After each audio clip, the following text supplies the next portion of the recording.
All right, hello and welcome back to our AD webinar series.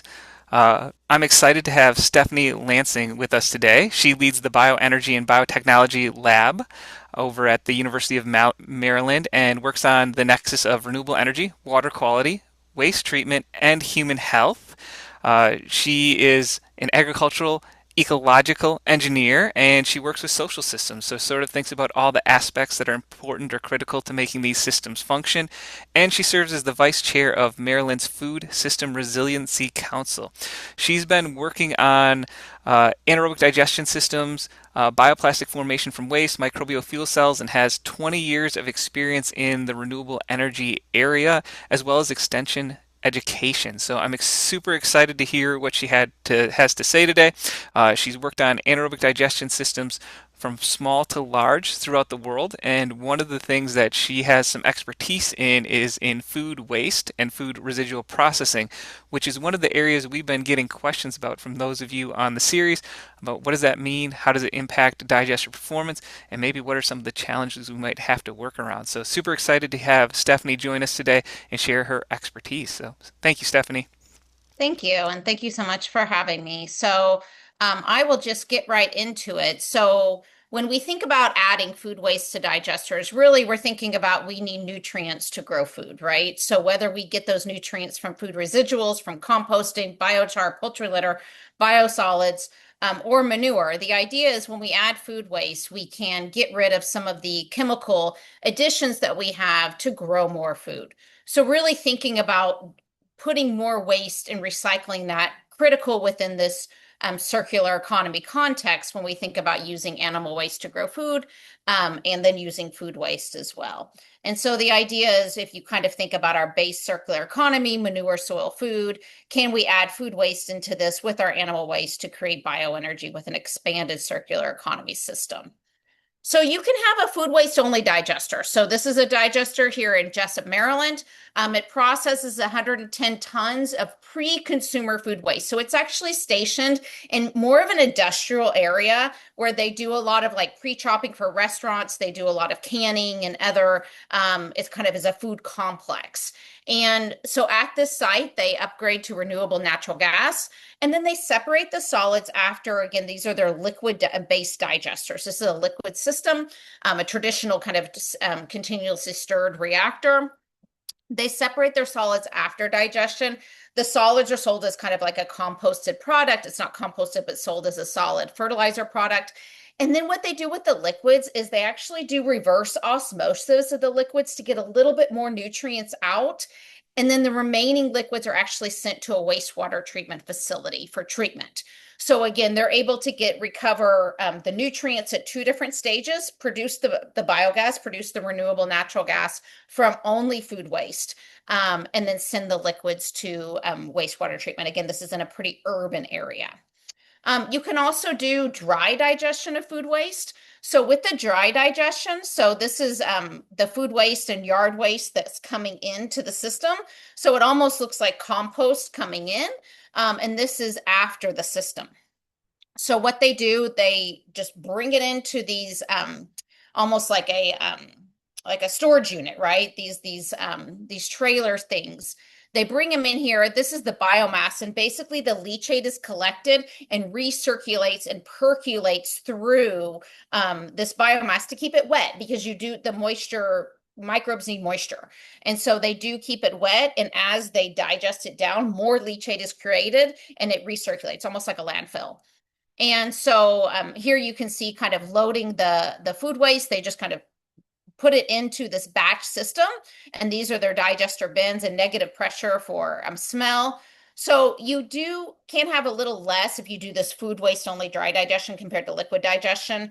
And then again, that percolation of the recycled leachate is really important, not only for bringing more methanogens back into the system, but also keeping it moist. Again, it's a solid product afterwards, then they'll screen it like you would a regular compost product. And then again, you have to have that reinoculation of every batch. So you have to have the leachate to start the next batch. It is more prone to acidification and has less digestion. potential compared to these liquid digesters. So this is another example of a liquid digester. This is actually one without food waste, but I want to tell a little story about this system. So this is a wastewater digester here in DC, in Washington, DC. So actually here at the University of Maryland, all of kind of Prince George's County, Montgomery County, as well as the Washington, D.C. When you flush your toilets, it all goes to the DC wastewater treatment plant, one a very large digester. They do a thermal hydrolysis process first. This is only of wastewater solids. And basically, that kind of pressure cooks it a little bit. You can think of it as a pressure cooker. It takes kind of the lignins and the fibers and the wastewater solids, breaks those up, and then it goes to a traditional digestion system.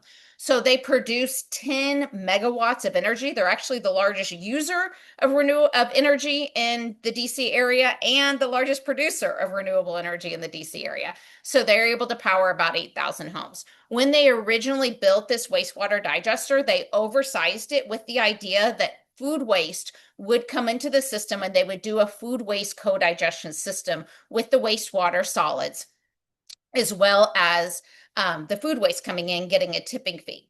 Now, when we think about wastewater digestion, what happens is we separate the solids. The solids go to the digestion system.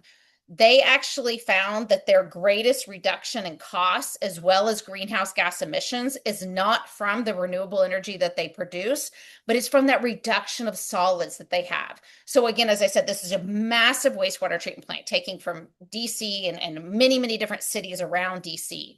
And they have to truck all the solids before they have the digester, the biosolids, to the different areas further and further away from this very urban area so they could field apply these biosolids. With the digestion system, they get a 50% reduction in the actual solids that they have. That's 50% less trucks that are driving 50 miles sometimes outside of the area to find a place where they can put these biosolids. So their largest reduction in greenhouse gases was actually their truck emissions, and the largest savings was the savings from all the trucking they were doing, in addition to all of this renewable energy for 10 megawatts of energy. The idea with adding food waste, I'm telling the story because the idea with adding food waste is that you talk about the solids. They have 50% less solids after digestion. That means they have more liquids that is coming in. So they do solid liquid separation after digestion. Now they have hardly any solids compared to what they had if they didn't have a digester and just did solid liquid separation and had those biosolids for field application. Now they're reducing those solids, and so they're actually getting more liquids because that's what digestion does. It breaks down the solids, and those liquids go to the front of the wastewater treatment plant, and they're treated again through the wastewater treatment plant. In the DC area, we go into the Chesapeake Bay. Actually, this plant goes in the Potomac River, and then from the Potomac River into the bay. So they have an ammonia level permit that they have to meet throughout the year. Now, during the summertime, they have no problem meeting that because, again, this is a traditional wastewater treatment plant where they're doing aerobic treatment and then nitrification, denitrification to reduce the ammonia before discharge into the Potomac River. Well, during the winter, they're at a very fine line of meeting that permit for the ammonia levels. So what they are afraid of doing is adding these more nutrients into this wastewater treatment plant, those nutrients liquefying during digestion from the food, being brought to the front of the plant and not meeting their winter pretty low levels of ammonia they're allowed because it is going to the Chesapeake Bay if they were to add food waste digestion. So just something to think about when you're thinking of, oh, this wastewater, I see there's a digester at this wastewater treatment plant, they should add food waste. Well, you really need to think about the whole process. So EPA actually took this into account when they did their wasted food scale. So on EPA, when we think about food waste, first thing, don't have food waste in the first place. Eat what you're served and what you cook. The second thing is to donate or upcycle any of the food that's produced. Use the food to feed animals or leave unharvested. Compost or anaerobic digestion with beneficial use of the biosolids and digestate. This would be your on-farm digester, right? So the food waste is going into the on-farm digester, and we're using all of those liquids and solids on the field for more digestion. The anaerobic digestion with the disposal of the digestate or biosolids. So even though the biosolids is going to, in the wastewater treatment example, or the food waste only digester, even though those solids are going for fertilizer, those liquids are then being treated. And so that's kind of the the fourth best way to reduce it. And then obviously the worst is to do in landfills. Right now, we actually have a landfill study that we've done. 35% of the landfill waste, we go into landfills, we actually do solids, do separation of that, is food waste. And we see a larger amount of that coming from restaurants and grocery stores. It's closer to 50%. A smaller amount actually coming from residentials, especially in the summer months, because a lot of it is actually, if you ever follow a dump truck in the summer, you see water trailing it. That's actually your food waste. That's your liquids that are actually being liquefied before they're even picked up. So that's the one we don't want to do. So I'm going to talk a little bit about food waste digesters in Maryland with a Maryland case study. So here is a heated covered lagoon digester. Again, not your traditional CSTR, completely stirred tank reactor, but it is heated. It's a covered lagoon digester where they actually do external heating of the manure and send it back in. And it actually uses that for they push it back in really strongly, and they use that for some mixing inside of this covered lagoon. They treat dairy manure and food processing waste, and they produce electricity. This is a different system in that they actually separate their solids prior to digestion. So instead of the solids being digested, separated out, and using the solids for bedding, for their dairy cows, their 750 dairy cows, they actually bed on sand. So they have a sand lane before to remove as much sand as they can, and then they separate the solids out. So these are their solids from the manure, and then they compost on site, and they sell this compost, and it's mixed in with other compost sold in Lowe's and Home Depot, etc. Then the liquids go into the digester. This is we did some biochemical methane potential testing of all of the waste that they were using. So you see here, they have the dairy manure before solid separation is the yellow line. So this would be all of the manure, the solids and the liquids. Here is the gray line. That is only the liquids, right? And we can see the difference in methane potential between having the liquids in the digester and not having the liquids in having the solids and the liquids in the digester and not having the solids but using only the liquids is actually, they're not losing that much methane potential because those solids, again, they're lignin and they go through the digester without much digestion and processing. The cranberry waste that they have, this is from a cranberry factory up actually in New Jersey that's brought down. This cranberry waste is very high in sugars.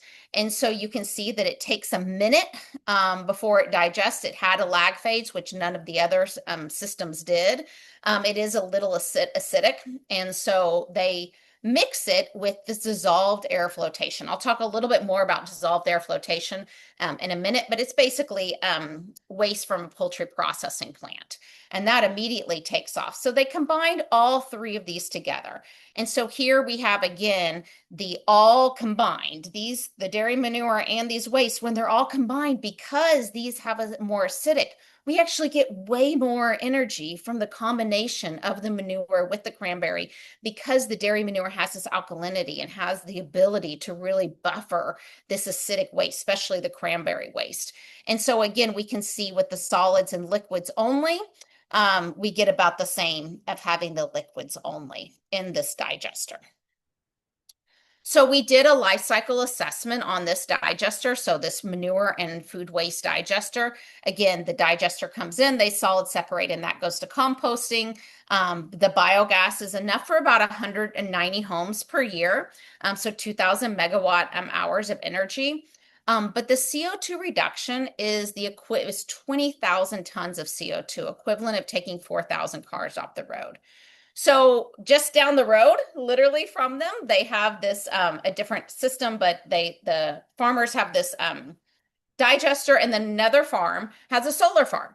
And so this 15-acre solar farm, so a much bigger land area than this digester, which is in a pretty small area, provides enough electricity for 500 homes. We have 190 homes, but they're only reducing 2,800 tons of CO2. And while we're reducing 20,000 tons of CO2. So the offsetting of the emissions is very different from these two systems. In terms of the food waste was actually a negative on the CO2. So if this had just been manure, that actually is about 22 tons of CO2 reduced. The food waste, because it was brought from New Jersey, we had to take that into account in the life cycle assessment, and it actually reduced it a little bit from the manure from the transport of the food waste, even though they were getting much more electricity production by adding this food waste in. But it really did help its economics because of the tipping fees that they're getting. So when we look at greenhouse gas emissions, we did a case study where we looked at every county in Maryland. So these are all of our counties in Maryland. And then the emissions from manure. So you can see here, most of our emissions are from our dairy cows. Even though we're not a dairy state, we are a poultry state. We have way more poultry litter than we have dairy cows, but dairy cows are bigger, and it is anaerobic when they store the manure. We have both flush and scrape systems here in Maryland in terms of our dairy manure. And so we can see here all of the emissions, the most being from dairy, and then we have our beef cows, some from swine, but we don't really get much emissions from storage of litter, even though we have a lot more chickens. If we digested, here's our baseline again, just all the emissions together. If we digest those, we actually have that negative production where we're reducing emissions. If we compost it, because the liquids are still in open air lagoons, we have less emission reductions with the compost, but still pretty good emission reductions. So when we think about where we are, again, we're a chicken state. All of our chickens are over here on the Eastern Shore, right by the Chesapeake Bay. All of our cows are up near the Pennsylvania border. But we took all of that manure from all of the chickens that we had and all the cows that we had. And actually cattle, even though we have a lot less of them, they produce the most manure, but boilers produce our most nitrogen and phosphorus. So what that means is because of the liquid nature of the manure, it's much more dilute compared to our poultry litters. So what we've been doing is an analysis trying to figure out if we are building these digestion systems, whether they've been manure-based systems or with food waste, where can we put them so that we're getting, whether we're doing poultry litter digestion, whether we're doing dairy manure digestion, and then we have our very urban areas here in Baltimore, Howard, Montgomery, and PG, which don't have a lot of systems, but we have a lot of food waste. So really trying to think about, is there places where we put this based on where we know we have the most manure, the most nitrogen and phosphorus, and how can we process that? So I'll also do a German case study. So in Germany, they have a very different system. So while we put our corn into ethanol, we have corn ethanol. And in Germany, they don't really do corn for ethanol. All of their corn is used for eating or for animal feed. Anything that goes to renewable energy is actually silaged and used in digesters, because for them the electricity production is what they really need, in the natural gas, because they're getting most of their natural gas from Russia traditionally. And so they have over 10,000 digesters, agricultural based digesters in Germany, compared to us within the hundreds. So they silage this corn, and they put this corn into this digestion system, but then they also silage their grass clippings. This is just on the farm themselves. And then they get both pre-consumer and post-consumer waste. So these are, because it's Germany, this was literally a little trailer full of waste pretzels that had gone bad. And so all of those waste pretzels, they only added a little bit of time. So the trailer just sat there with those pretzels, and they put a little bit at a time into the digester. But then they also had pre-consumer food waste. And we'll talk a little bit about how they collected this.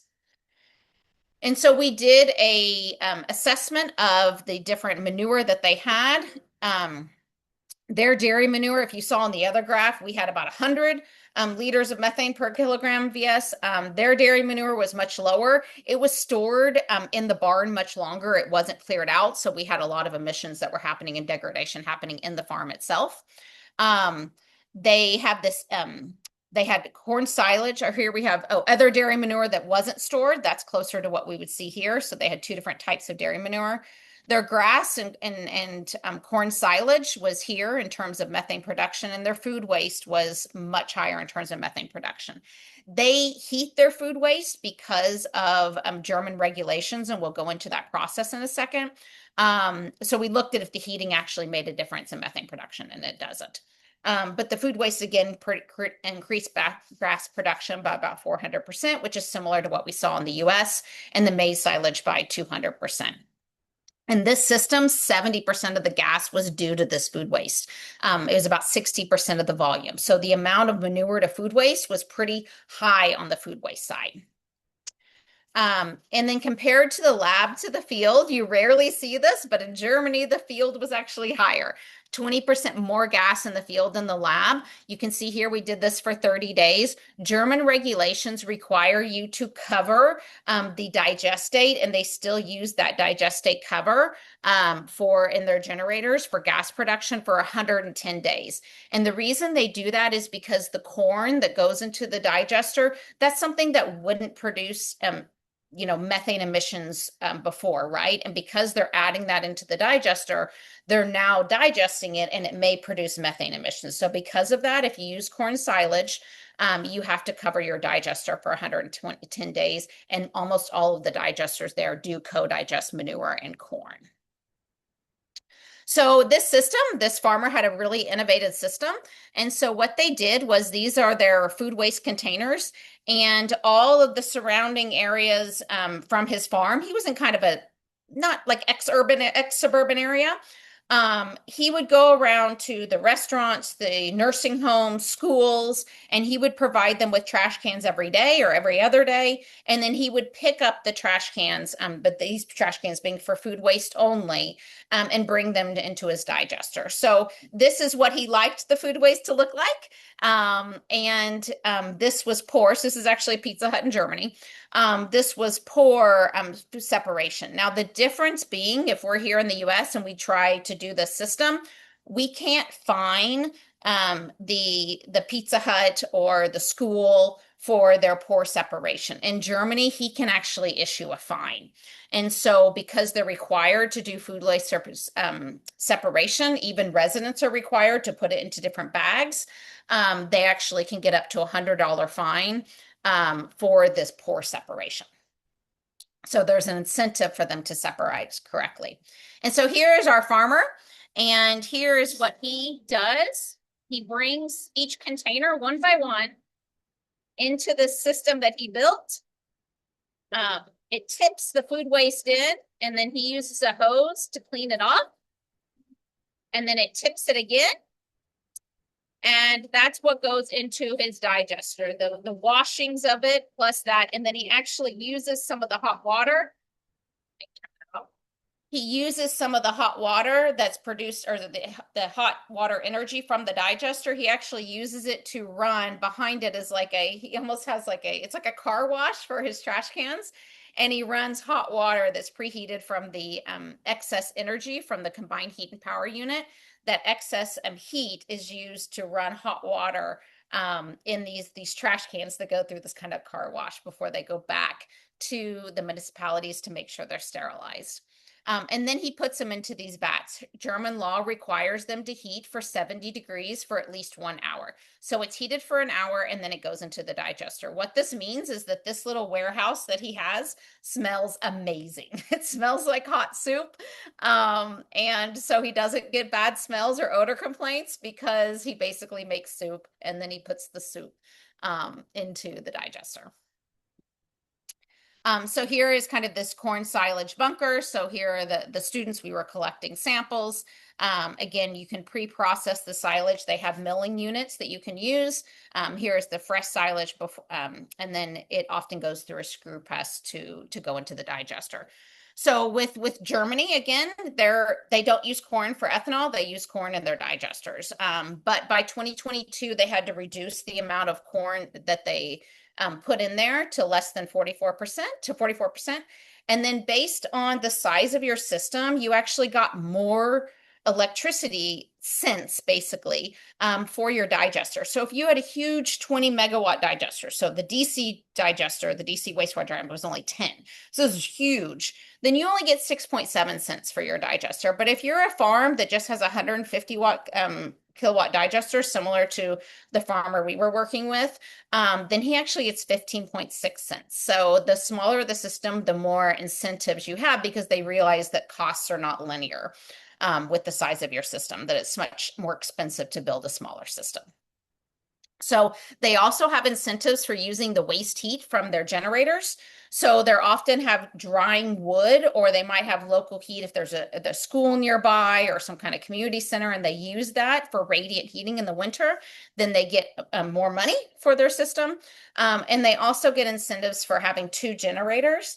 And so what they do is they have a lot of solar heating and wind energy during the day from like 4 p.m. to 7 p.m. when the electricity energy use is still very high, but the sun is not shining. Then they actually get these values almost double. So they have the demand and response electricity rates. So what most of the farmers do is that they will wait and just run one generator to keep the digester heated at a very low rate. And then they'll run a larger generator and store their biogas during that 4 to 7 peak hours. So I'm going to talk a little bit going back to food waste and food waste digestion. So again, we're saying the word food waste, but again, in Germany, this is corn silage. It's not necessarily food waste. It's often a combination of food waste plus silage. But coming back to the US policies, just to understand what food waste means. So we have pre-consumer food waste. So this would be the food processing residuals, this DAF that we'll talk about, or the cranberry processing waste. You have packaged food that would not be fit for consumption. So it never went to the grocery store, or it went to the grocery store, but it couldn't be sold for whatever reason. So we have a lot of depackaging units, and we'll talk about that a little bit. Crop waste, grocery store waste, or any spoiled food. Versus our post-consumer waste, that can be donated. That would be your banquet or cafeteria food and some grocery store produce. So the way it works for donations is if I'm in a cafeteria, as long as it stays on this side of the cafeteria line, it doesn't get put on my plate, then I can donate it. As soon as it gets put on my plate in a cafeteria, in a university, at a restaurant, then all of that can go to digester or composting, but it can't be donated. And so anything that's on the food waste, and then if it's household mixed, and if any of that pre-consumer waste comes in, then obviously we can't donate that. So California passed a food diversion law that basically said that 50% reduction in the organic waste was required, and it had to be connected with this edible food recovery programs. And so it was by 2025, it was supposed to be 75% reduction and 20% increase in this edible food reductions. So the reason why this is important is because when a state like California is requiring some of these edible food recovery, really understanding what is edible, what can go there, and then what else is not edible but is still food waste. And so that's what can go into digestion and composting. There's other states who have done some food diversion policies. So Massachusetts, Connecticut, Rhode Island, and Vermont all have food waste bans to different degrees.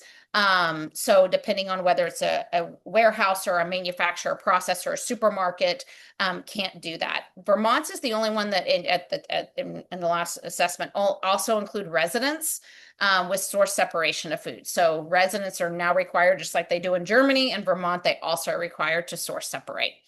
But there really aren't adequate facilities. We're seeing more food waste digesters go up in Vermont. They have one system, for example, that takes Ben and Jerry's ice cream waste, but also that's the majority of the digester is the ice cream waste from Ben and Jerry's factory there. But then they also have a place where other food waste can come in. And so they have a place where that's diverted in and goes into some of their digester as well. Composting facilities, again, are limited as well, but they basically have to go to composting or digestion or to animal feed. The tipping fees greatly aid in the economics of this, and there are depackaging plants for both digesters and composting facilities. We have some depackaging plants here in the Northeast. One of the systems actually brings in, even though it's in kind of in Pennsylvania, it can bring in waste from Massachusetts, from Vermont, from other places. And a lot of it has to do with these bans, and they get a pretty good price for them. They get a lot of what they'll do is they run the depackaging plant, which basically you'll put like whole gallons of milk, the plastic and the hamburger buns inside of it, the cans of the cat food. So they'll run things that are with plastic at once, and then they'll get that plastic and they kind of bulk it together, and then they'll run the metal. So like the beer cans, the Coke cans, the cat food, they'll run that together as well, so that that metal can then be recycled, and then all the food waste drops in the bottom and then goes into their digester. In this system, it's 50% food waste, 50% dairy manure. But what we need to think about is this nutrients from the food waste after digestion can be used as a fertilizer. Most of the our farm digesters are going to do that to reduce fossil fuel fertilizer, but we have to incorporate those nutrients into a waste management plan or treat it if you're doing kind of the wastewater treatment model. And so when we think about what food waste you want to take in, it turns out like the cranberry, for example, lots of sugar. pH is a little low, but when we put it with manure, which brings that pH back up, it's pretty good for digestion because it's a lot of sugar because it's from the processing plant, not just the cranberries themselves. So there's a lot of sugar that's added to cranberries. So that's kind of like your Coca-Cola waste.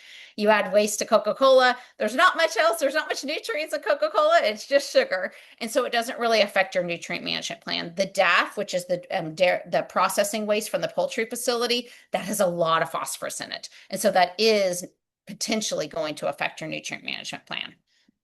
In Maryland, we have a food waste diversion law that we require large food waste generators. So this is anything but restaurants. So it's mainly the manufacturers to reduce their food waste, donate, or divert to anaerobic digestion or composting or animal feed if there's a processor within 30 miles capable. So they have a map with all the processors that they have. You can see the digesters that they have, composting units, et cetera. And so they help match those, but it's up to the facility that's generating the waste to reach out to these places for contracts.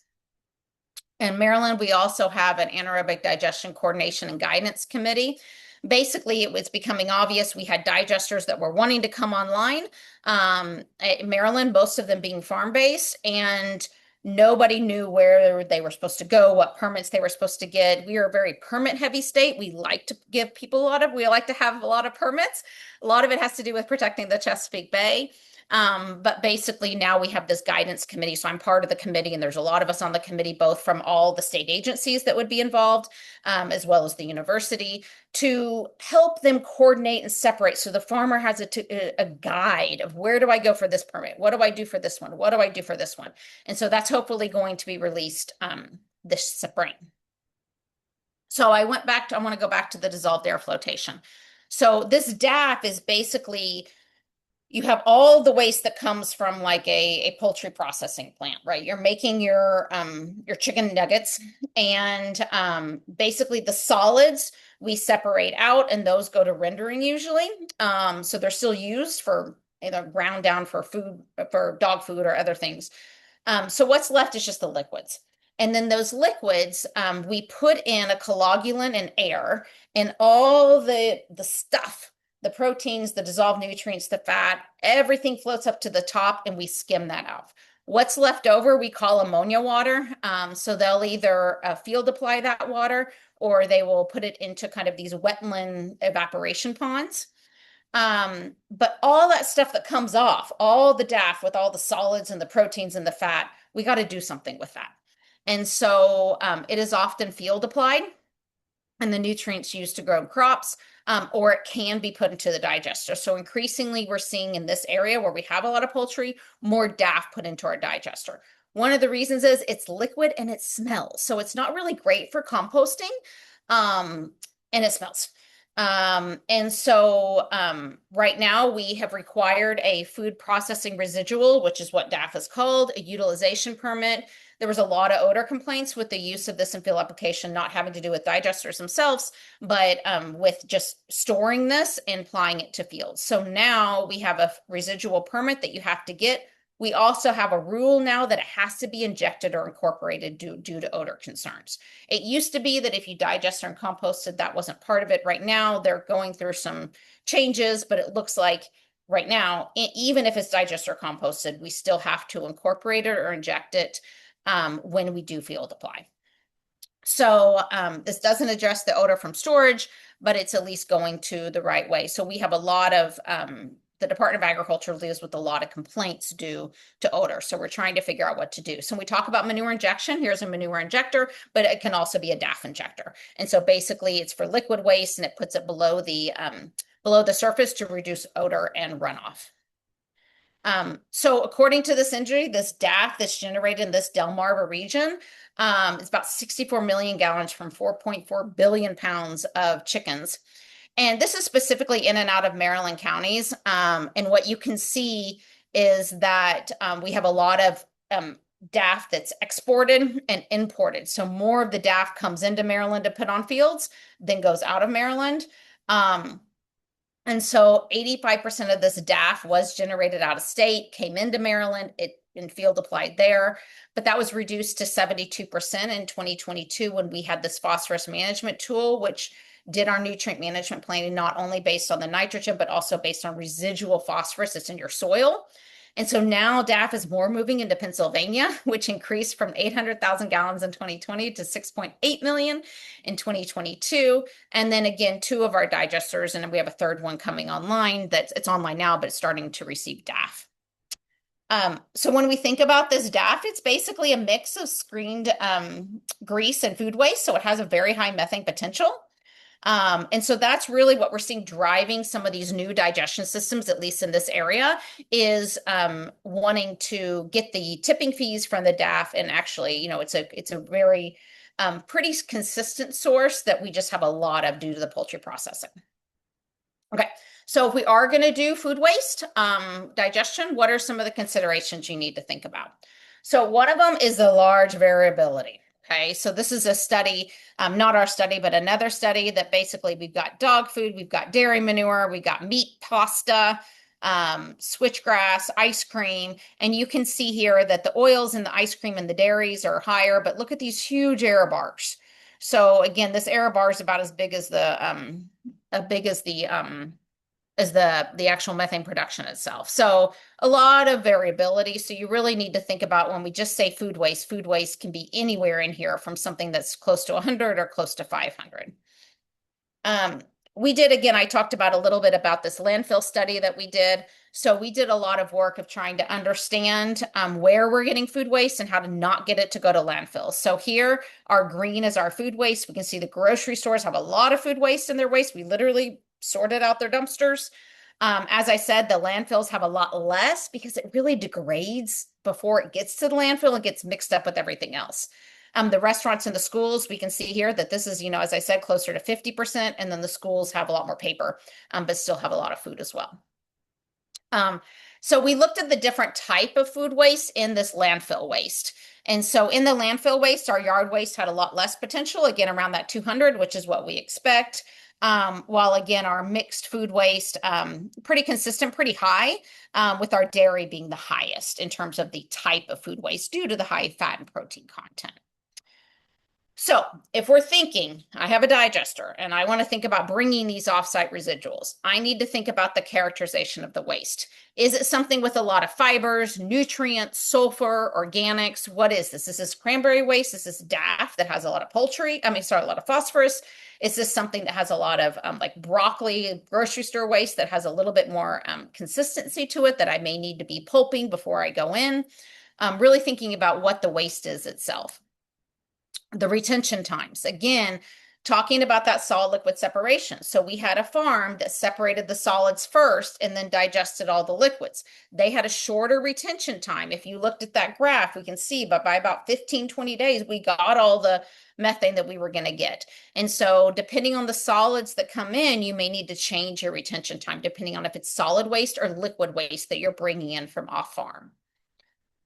Input consistency and feed rate is really important. So when we think about taking it from a factory, we expect it to be pretty consistent with what we're getting. If we're getting it from a grocery store, it really changes. And with the grocery store, what we've seen for a lot of the digesters that we have is we'll get the grocery store waste. What also comes with the grocery store, broccoli and whatnot, is the rubber bands that holds together the broccoli in the little chunks, right? And those wreak havoc on our pumps. So we really need to think about what's coming in from the food, but also what's coming in addition to the food. When we think about school waste, which we have a farm that does some school waste, we got forks, we got straws, we have all of these type of thing. We have another one with our depackaging waste digester. They did pretty good about getting all of these the metals and the plastics, everything comes out except the thing that didn't came out was the Capri Sun straws. Those little tiny yellow straws are so small that those were going into the digester when they had a bunch of Capri Suns going in. So no more Capri Suns. Everything else the depackaging system was able to take, and they've also upgraded kind of the grate system below to try to get rid of the Capri Sun straws. Who would have thought? Temperature and agitation, again, once you're adding food waste, this is very different than manure. So we need to make sure that we're agitating and what temperature we're running at, making sure that especially if you have a system we had a system that was doing food waste digestion, but it was a non-heated system. And so we were getting really good methane production and degradation in the summer. And the winter, again, that was falling off, but we were still getting the food waste because we still had the contract. And so what does that mean for your storage afterwards and kind of the degradation of the food waste? Alkalinity and pH, talking about that cranberry waste, for example. I need to make sure if I'm bringing in a bunch of cranberry waste that I have dairy manure or I have something else that has that high alkalinity that keeps the pH at a more neutral area for our methanogens. Presence of any inhibitory substance, especially when we think about poultry litter or poultry processing, very high in ammonia. And so making sure that we're not bringing in too much and get ammonia toxicity. Availability of micro and macronutrients. We had a farmer who was doing the gummy bites. I don't know if it was that particular company, but it was the gummy vitamins. And so it was this vat of orange, just orange gummy waste, right? And so they had dozens of these orange gummy waste vats. And so they wanted to know how much they could put into the digester. So we did studies looking at the manure and looking at, what kind of micronutrients, these gummy bites can go in. And what we found is it's what you would think about with a person, right? A little bit of gummy bites actually increased the digester by pretty good 5%, 10%. It really helped the biogas production.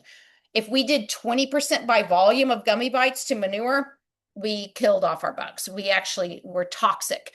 Too much, just like us, we can have a toxicity if you have a whole jar of gummy bites in one sitting, very similar to a digester. Sulfide production, again, thinking about, for example, poultry litter. If you're adding poultry litter digester, very high in sulfur. And so what does that mean for your treatment and your hydrogen sulfide unit of the biogas? And then thinking about the expected biogas production. Using Greek yogurt sludge.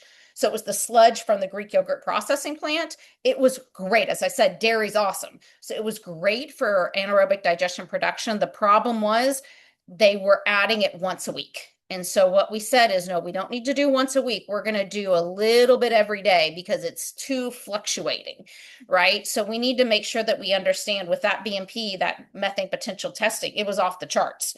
So with this stuff, we had to be said sugars and it had yogurts.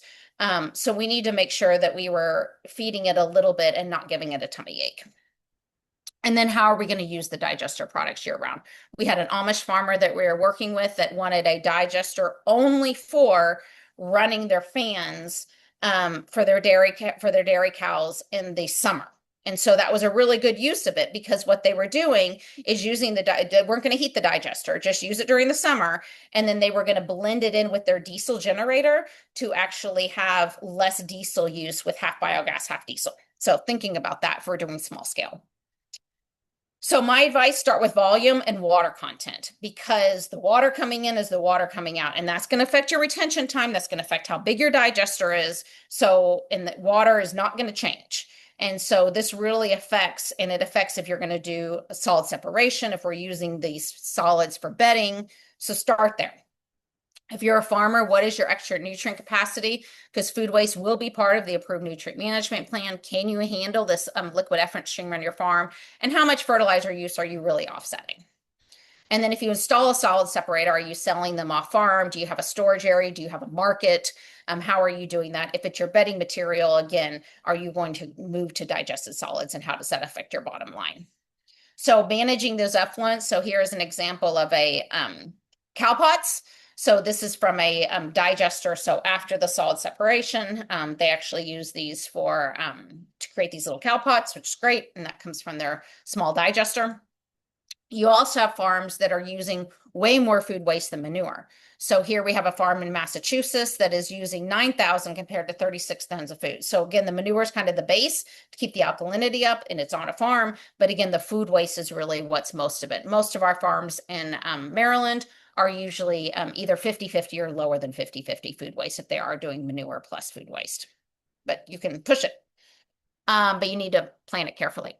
If you're not a farmer, and you're thinking about a food waste digester, how do you treat the effluent? Are you actually close enough to a field where you can field apply? That's the ideal.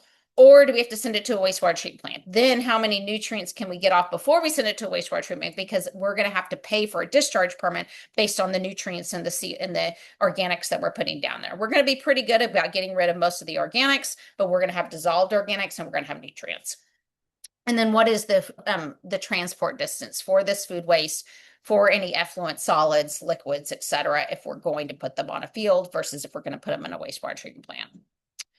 Again, digesters reduce solids, create conditions for nutrient removals from solids, but they don't reduce volume. So the volume into the AD is the volume out. It may come in as a solid and go out the same volume with more moisture, but it does allow for advanced processing. So there's a lot of resources at AgStar. So if you're not familiar, they have like a digester screening tool, an assessment tool. So these are really great resources to go to. We also have a lot of animal waste resources. So again, we did a waste technology where we looked at all of the different waste managements here in Maryland, and we did interviews, surveys, focus groups to really understand the acceptance of these technologies. We also did an environmental justice perspective. If we're bringing waste management, bringing food waste into community, bringing off-farm waste, especially into the community, you know, how is that going to affect the residents? And really what we found, it has a lot to do with traffic, right? So when there's a lot more traffic coming in, that affects the residents a lot more than if it's only an on-farm digester. So really thinking about the community. And so we have a lot of recommendations on how to engage the community, how to plan your digester with community input. And then a series of fact sheets on all of these technologies, whether it's digestion, composting, thermochemical processing, gasification, biochar, manure ejection, et cetera, on our website. And so with that, I will take questions. So thank you very much.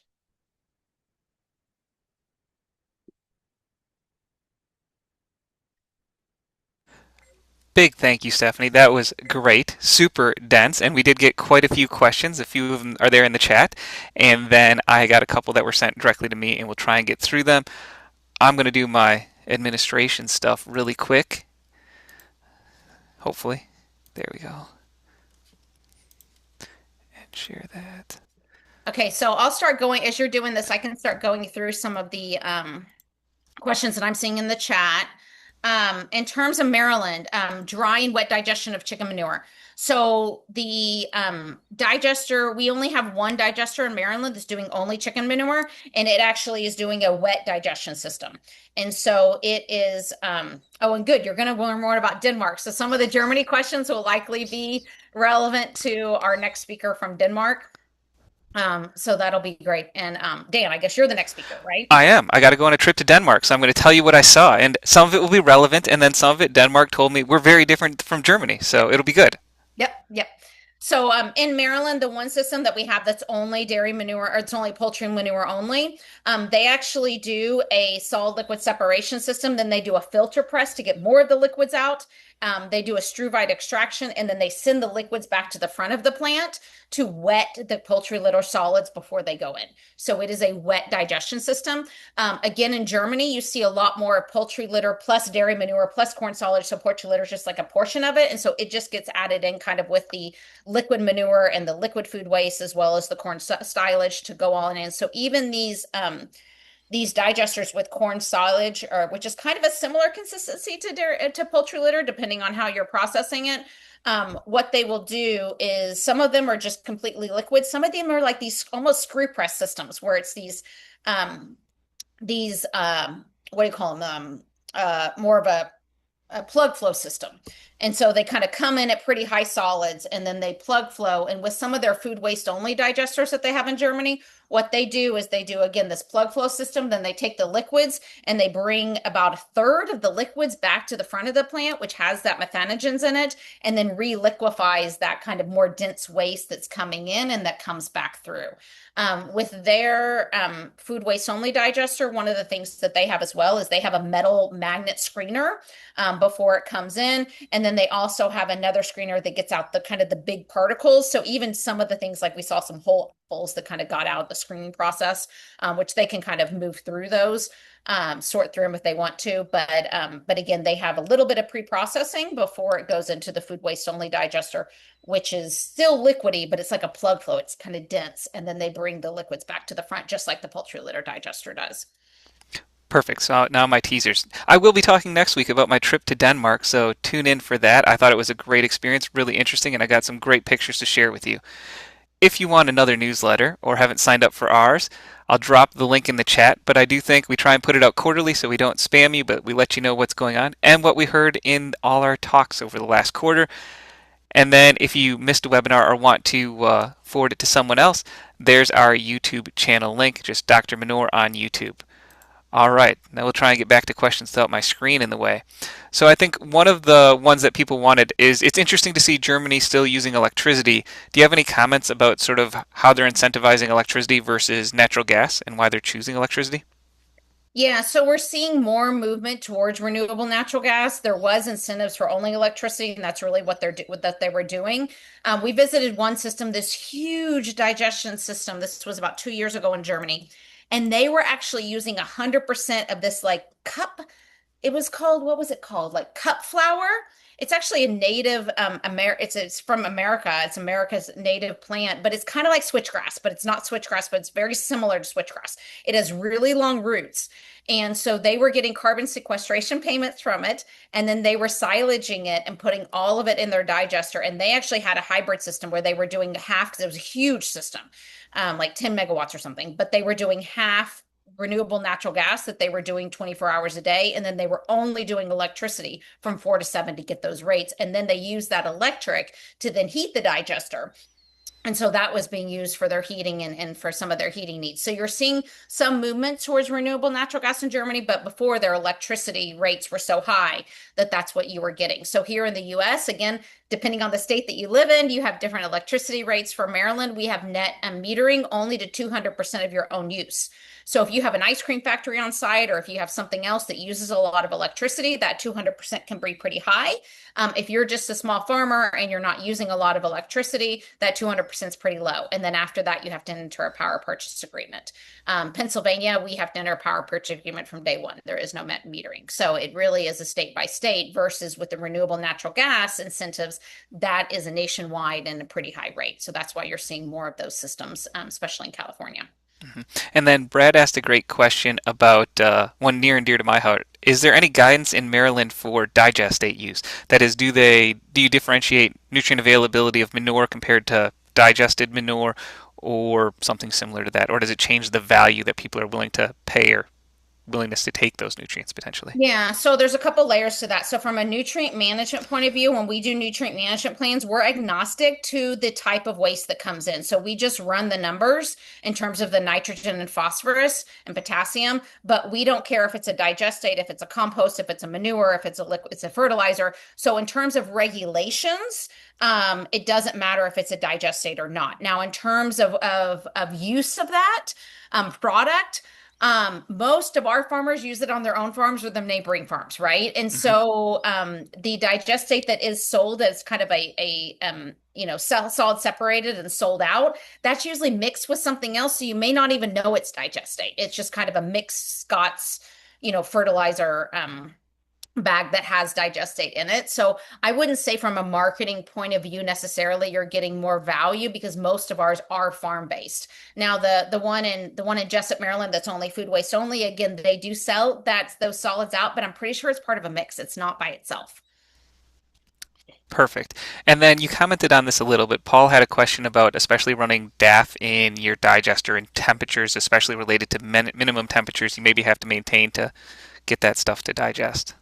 Yeah, so the DAS smells. It smells if it's being stored, and it'll smell after the digester if we didn't break it down, right? So, in my opinion, if you're running DAF, you better run it at 30 degrees, like digester should be the your stomach, right? We digest food pretty well. We're at 98 degrees Fahrenheit. Just kind of keep it that way. As long as you're at 98 degrees and you give yourself 15 to 20, even it digests faster than manure, to be honest. So even just 15 to 20 days, you're fine. But you want to make sure that we are reducing the odor, which is kind of the point of running it through a digester. And then, do you have any data on manure application timing in Maryland? So, how much of your animal manure is applied in different seasons? Yeah, so we do have winter bans. We do not from mid-December to March, we do not apply. So we do have winter bans in Maryland, but what's funny is you go states around us and they don't, but we do. So we have to store. And so that includes DAF. So we do not do any applications during the winter. So that does kind of incentivize something like a digester. The fact that especially with the smelly stuff, you can treat it day one because the factories are running 365 days a year. And so yes, we do have winter bans in Maryland. I'm not sure if I answered that question. Any feeling for how much of your manure is fall or spring applied? I think you guys move more to spring than I think Yeah, we maybe. do more Yeah. spring application rates to be honest because we've stored all winter. We got to get rid of it. Mm, We're done. We're yeah. full. So we do a lot of spring application and then we'll do dressings during the year as well, but Mhm. side dressings. But yeah, we Yeah. spring apply. Yeah. So the And then Midwest is we the winter opposite of that. apply, then we fall apply because we got to get the storages back down because we Mhm. can't apply during the winter. So we do both. Yeah, perfect. And dairy systems generally are more both. And then Luke asked about your external heat exchanger or heating mechanism for that covered lagoon. It's the What were they doing? coolest thing. It literally pumps manure to the side of the digester. The manure itself goes through a heating coil, just like we have a heat exchanger for a combined heat and power unit where it's just the water going through the heating coil. Here it is the manure going through the heating coil that's next to the heating coil for the CHP. So we actually use the heat for the CHP to heat the manure instead of heating a water and for radiant heating or for other things. And so then we bit that heated manure then goes back into the digester, and then it has like kind of a manifold at the bottom and it shoots up. And so that kind of creates these vortexes to help mix the digester. It's a very unique system. Perfect. And I think that takes us about to the end of our time period. So huge thanks to you for doing this, Stephanie. I think it was a really great review of all the things that you've been doing. I know I learned a lot. There's a lot to unpack. I might watch this two or three times and then send you some more questions. So Yeah. I really appreciate it. Yeah, wonderful. Thank you so much for having me. All right. And thanks everyone for joining. Hopefully we'll see you again in next month. Thanks, Stephanie. Really, it was a great presentation. I really enjoyed it. Thanks so much.